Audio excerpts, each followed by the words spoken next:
السلام علیکم ناظرین پچھلے دنوں میں ایک دوست کو لینے ایک ہاسپٹل گیا.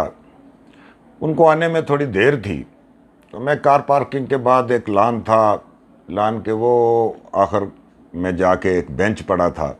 تو میں نے کہا آج کل یہ کووڈ-19 کے حالات ہیں اور سوشل ڈسٹینسنگ کا کہا جاتا ہے، تو چلو ادھر دور جا کے بینچ پہ بیٹھ کے انتظار کرتے ہیں.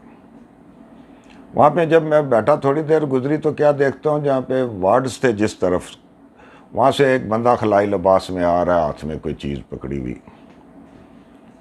اب وہ پہلے تو سڑک کی طرف جا رہا تھا، پھر پتہ نہیں کیا ہوا وہ میری طرف آنے لگا. سڑک کراس کی، فٹ پاتھ کراس کیا اور میری طرف آ رہا ہے.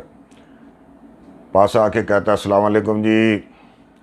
میں نے کہا یار آج کل یہ کرونا کا مسئلہ ہے تو ہاتھ وغیرہ ملانے سے احتیاط کرنی چاہیے. اللہ چلو پنجانی سٹنے ہو تو نہ سٹو تو سگرٹ تو دیو. میں کہا یار سگرٹ پلانا یہاں یہ اتھیچ کیا چاہیا بھائی آنا جی. یہ کرونا نے سیمپل ہے نا جی، وہ جڑے وارڈ ہی نا اتھا مریضاں نے سیمپل کے دے تے لیبارٹری چیک کران جو لیا. میں کہا وہ اللہ بندے تو یہ سیمپل چاہے تو جناب ادھر اشنا پہ سگریٹ یا گلا کرنا ہے. تو ناظرین یہ ہماری اویئرنیس ہے. پوری مارکیٹوں میں، شاپنگ مالوں میں آگے پیچھے لوگ جاتے ہیں اور اپنے جناب موبائل سے وہ ویڈیو بناتے ہیں اور تصویریں کھینچ کے سوشل میڈیا پہ ڈالتے ہیں. دیکھیں جی لوگوں کو کیا مصیبت پڑی ہے جی، ہر بندہ باہر جا رہا ہے. بھئی ہر بندہ باہر جا کے وہ دوسروں کی تصویر بنا رہا ہے تو کیا آپ کو یہ حق ہے کہ آپ باہر جاؤ اور باقی لوگ گھروں میں رہیں؟ تو ناظرین کل تک ہم 2 لاکھ کو کراس کر جائیں گے.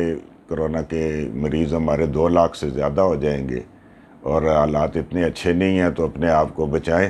اللہ تعالیٰ ہمارا حامی و ناصر ہو، اللہ تعالیٰ ہمارا مددگار ہو، اللہ تعالیٰ ہماری حفاظت فرمائے. بہت شکریہ. اللہ حافظ.